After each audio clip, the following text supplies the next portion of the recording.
इस satellite is orbiting the earth in a circular orbit of radius R. एक satellite है, वो एक सर्कुलर ऑर्बिट में घूम रही है आर रेडियस की। ठीक, तो कुछ चीज़ें पूछ रहे हैं। काइनेटिक एनर्जी वेरीज एज, मतलब ये थोड़ा सब्जेक्टिव क्वेश्चन हो गया, ऑप्शन तो इसमें क्लियर है नहीं कि काइनेटिक एनर्जी कैसे वेरी करेगी आर के साथ, एंगुलर मोमेंटम कैसे वेरी करेगा आर के साथ, linear momentum varies as, frequency of revolution varies as. तो इसमें कुछ क्लियर ही नहीं है क्वेश्चन में चाहते क्या है वो। एक सैटेलाइट है, अर्थ के अराउंड घूम रही है, सर्कुलर ऑर्बिट में, रेडियस आर है, तो शायद मेरे हिसाब से आर का फंक्शन पूछ रहे हैं कि इन चारों का आर के साथ कैसे वेरिएशन होगा। तो जैसे काइनेटिक एनर्जी का फॉर्मूला अगर हम देखें तो काइनेटिक एनर्जी, सैटेलाइट की काइनेटिक एनर्जी होती है G capital M small M upon 2 r. तो जो काइनेटिक एनर्जी है वो 1/r के साथ वेरी कर रही है। ठीक, एंगुलर मोमेंटम, एंगुलर मोमेंटम, तो सैटेलाइट अगर घूम रही है तो उसका एंगुलर मोमेंटम होगा एम वी आर, आराम से समझते जाइए एम वी आर। बट ये जो वेलोसिटी होती है ऑर्बिटल वेलोसिटी, वो खुद आर का फंक्शन होती है।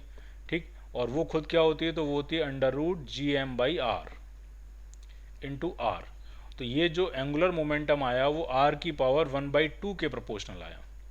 तो ये वेरी कर रहा है आर की पावर 1/2 के साथ। लीनियर मोमेंटम, तो लीनियर जो मोमेंटम का मैग्नीट्यूड जो होगा वो सिंपली एम इंटू वी होगा, और वेलोसिटी जो होगी वो खुद क्या हो जाएगी √gm/r। तो जो लीनियर मोमेंटम है वो आर की पावर -½ के साथ वेरी कर रहा है, तो ये आर की पावर -½ के साथ वेरी करेगा। ठीक है, अब बात करते हैं फ्रीक्वेंसी ऑफ रिवॉल्यूशन की। तो जो फ्रीक्वेंसी है जो कि आपका 1/टाइम पीरियड होगा, ठीक है, वो आर के साथ कैसे वेरी करेगा। तो केपलर का थर्ड लॉ कहता है कि t² is proportional to r³। तो t किसके प्रोपोर्शनल होगा, आर की पावर 3/2 के। तो 1/t किसके प्रोपोर्शनल होगा, तो वो जाएगा आर की पावर -3/2 के प्रोपोर्शनल होगा।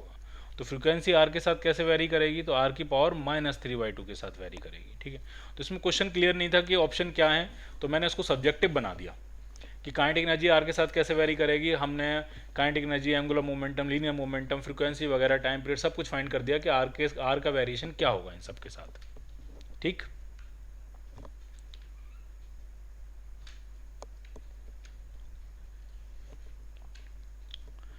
अगले क्वेश्चन में तो बहुत ही सिंपल है। टाइम पीरियड मून का जो है, the time period of the moon of planet Mars is related to its orbital radius R S. Time period और रेडियस का फॉर्मूला पूछ दिया, तो ये हमें डायरेक्ट याद है, t² प्रोपोर्शनल टू r³ होता है। ठीक, और इसका जो प्रोपोर्शनलिटी कांस्टेंट होता है वो होता है 4π² और ये जो मास है, जो सेंटर में जो भी बॉडी है, सेंटर में अगर अर्थ है, सेंटर में अगर अर्थ है तो ये अर्थ का मास हो जाएगा, सेंटर में अगर सन है तो ये सन का मास हो जाएगा। अगर कोई और प्लानट के मून की बात चल रही है तो सेंटर में अगर वो प्लानट है तो ये उस प्लानट का मास हो जाएगा। तो सेंटर में मार्स है तो ये मार्स का मास हो जाएगा। ठीक है, t² प्रोपोर्शनल टू r³, और प्रोपोर्शनलिटी कांस्टेंट होता है 4π²/gm। ठीक, तो क्या आंसर बनेगा आपका, आपका आंसर बन जाएगा A part. Clear. The additional kinetic energy to be provided to a satellite of mass m revolving around a planet of mass capital M to transfer it from the circular orbit of radius r1 to another radius of r2। r1 से एक satellite है जो r1 में घूम रही है, उसको r2 तक पहुंचाना है। कितनी एनर्जी देनी पड़ेगी वो पूछ रहे हैं। तो जब वो r1 में होगी तो उसकी टोटल एनर्जी कितनी होगी, तो वो होगी -g∠M⁻m/r1 टू r1। ये टोटल एनर्जी होगी सैटेलाइट की r1 रेडियस में। तो ये हो गई आपकी इनिशियल एनर्जी। ठीक, जब वही सैटेलाइट r2 रेडियस में पहुंच जाएगी तो उसकी फाइनल एनर्जी क्या होगी, तो उसकी फाइनल एनर्जी होगी -g∠M⁻m/2r2। तो एनर्जी सप्लाई कितनी करनी पड़ेगी, एनर्जी में इंक्रीज कितना होगा, वही जो एनर्जी में इंक्रीज होगा वही सप्लाई करनी पड़ेगी। इसका मतलब final energy minus initial energy. So it is g∠M⁻m/2 तो आ जाएगा कॉमन, और अंदर आपका बचेगा 1/r1 - 1/r2। So your answer is D part.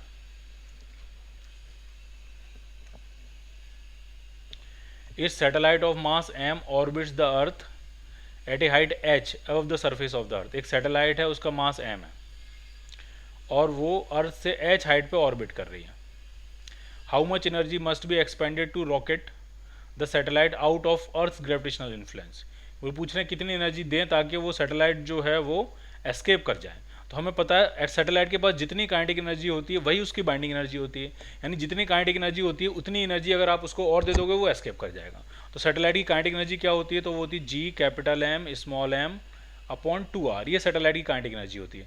तो इतनी ही एनर्जी आपको और देनी पड़ेगी अगर आप उसको एस्केप कराना है। जो सैटेलाइट की काइनेटिक एनर्जी होती है वही सैटेलाइट की बाइंडिंग एनर्जी होती है। ठीक, तो बस सारी वैल्यू डाल दीजिए, आंसर आ गया। आंसर आपके सामने है। एम की जगह लिखना है आपको एम ई, स्मॉल एम है अपॉन 2 टाइम्स जो रेडियस उसके ऑर्बिट की है वो है अर्थ की रेडियस प्लस हाइट। ठीक, so your answer is B part. An artificial satellite moving in a circular orbit around the earth has a total energy E naught, total energy E naught दी है। ठीक, और आर्टिफिशियल सैटेलाइट की total energy होती है minus G capital M small M upon 2r, ये होती है अर्थ की टोटल आर्टिफिशियल सैटेलाइट या किसी भी सैटेलाइट की total energy.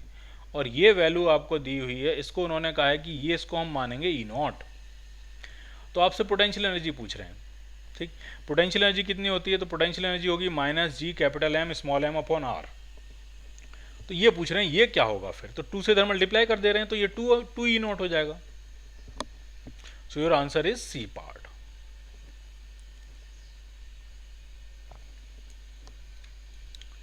For a satellite moving in an orbit around the earth the ratio of its potential energy to kinetic energy का ratio पूछ रहे हैं।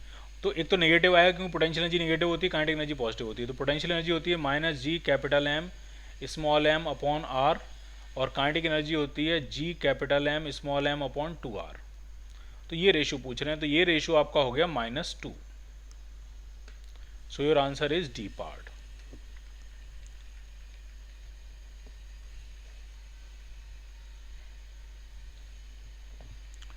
Two satellites of Earth S1 and S2 are moving in the same orbit. The mass of S1 is 4 times the mass of S2. S1 का मास जो है वो 4 गुना है S2 के मास से। Which of the following statement is true? ठीक है, the potential energy of Earth and satellite in the two cases are equal, नहीं होंगी इक्वल। ऑर्बिट दोनों का सेम है, लेकिन पोटेंशियल एनर्जी में सैटेलाइट का भी तो मास आता है minus G capital M small M upon R. दोनों के ऑर्बिट सेम है, अर्थ का मास सेम है, लेकिन सैटेलाइट का मास अलग अलग है, तो दोनों की पोटेंशियल एनर्जी सेम नहीं होंगी। ठीक है, पहला गलत हो गया। S1 and S2 are moving with the same speed, ये एकदम सही है, क्योंकि जो ऑर्बिटल स्पीड का फॉर्मूला होता है वो होता है GM/r, और उसमें सैटेलाइट का मास कहीं नहीं आ रहा है। उसमें जो सेंट्रल में बॉडी है, सेंटर में जो बॉडी है, जैसे कि यहाँ पे अर्थ है, अर्थ का मास है, और जिस रेडियस में वो घूम रहे हैं, जिस ऑर्बिट में वो घूम रहे हैं, उस ऑर्बिट की रेडियस है। सिंस दोनों सेम ऑर्बिट में घूम रहे हैं तो दोनों की रेडियस सेम है, तो दोनों की ऑर्बिटल स्पीड सेम होगी। तो बी आंसर आपका करेक्ट हो गया। The kinetic energies of the two satellites are equal, kinetic energy भी इक्वल नहीं हुई क्योंकि काइनेटिक एनर्जी में भी सैटेलाइट का मास आ जाएगा।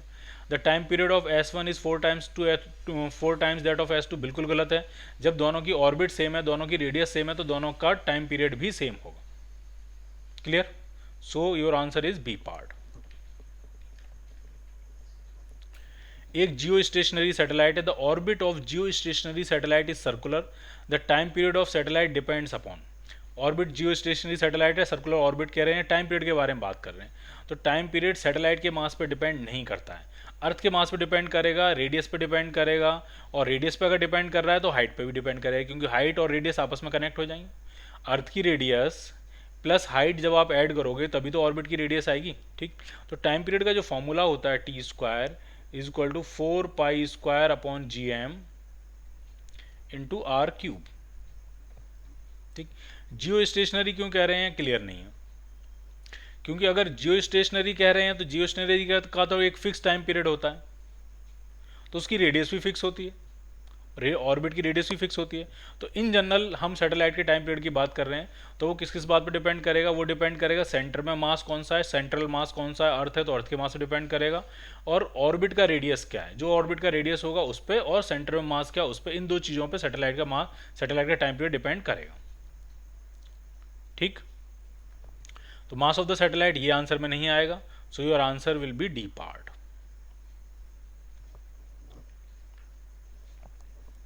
ये एक्सप्रेशन दिए हमें मैच कराने हैं।